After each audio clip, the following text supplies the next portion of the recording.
Obviously Jaden being able to break down the defense, then our ability to make threes. I thought he made good decisions to start the game and got our guys a couple threes.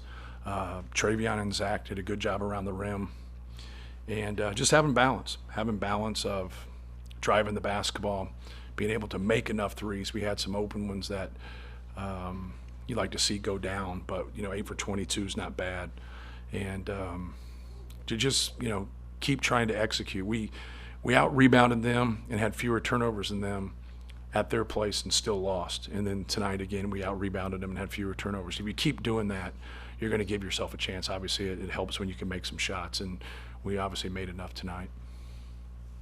Matt, some of the guys talked about just having that day off kind of helped, that they had fresh legs and right. Seemed very energized early in the game. Did you see that as something that sort of paid off there?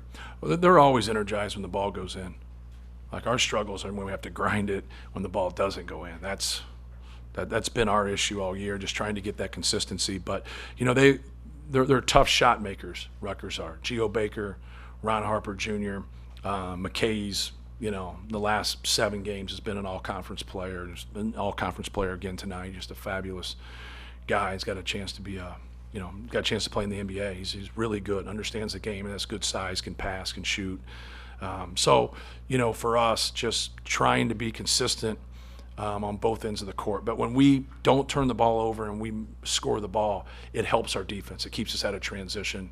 And then, tonight I thought we did a solid job. Last 2 games we've kept people. I don't know the actual stat, what we were points per possession, but we were right around 1, a little bit below in our previous 2 games. So, we're making some strides, but it was still a game where we scored the ball enough. We get to what do we get to? We get to 84 points. So we make a couple more shots, we can get closer to 90. But it's the games you got to grind out. That's why even though Maryland was a tough game for us, we still were able to find a way to win, even though it got crazy there at the end.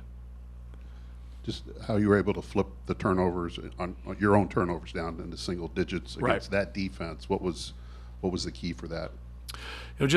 Concentration, taking care of the basketball, throwing the ball away from the defense and knowing that they're going to try to take some passes away and get difficult with some things. When you throw the ball inside enough, and now they got to mess with it. You can't pressure, everywhere and be able to double the post or scrape the post and give help in there.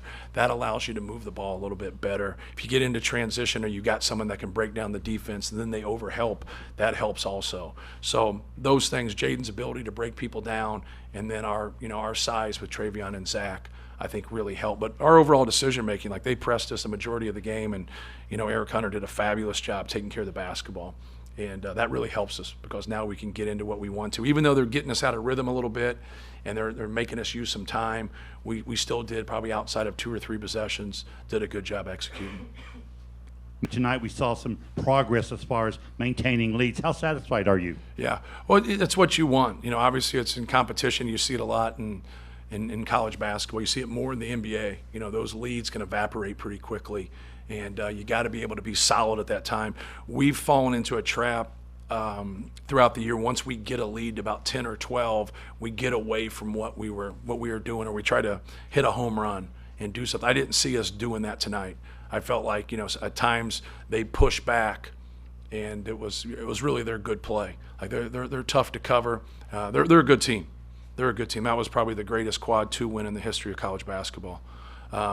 They're unbelievable. If you got better teams than Rutgers going in the NCAA tournament, it's going to be the greatest tournament ever because they're fabulous. They're a team that can win a lot of games in the NCAA tournament, in my opinion. Coach, let's talk about what's it like to see you watch him grow, not only as a person but as a player. Being coached and right. Just being the leadership he's showing and just as he's going along. Yeah, well, he's a good guy. Like he cares about playing, but he's young. Just obviously in his second year, just as a sophomore. But he's getting better. His decision making. We want him to be aggressive. Sometimes they take away a lot of things with him, obviously, because he's a good player.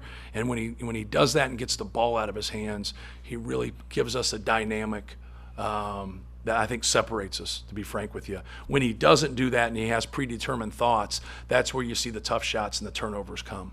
And today I didn't see predetermined thoughts. They put 2 to 3 people on him. He found some people. They gave him space. He was aggressive. So, he's dynamic. Obviously a couple of those drives, there's not too many people in college basketball that can do that. Matt, just follow up on the press.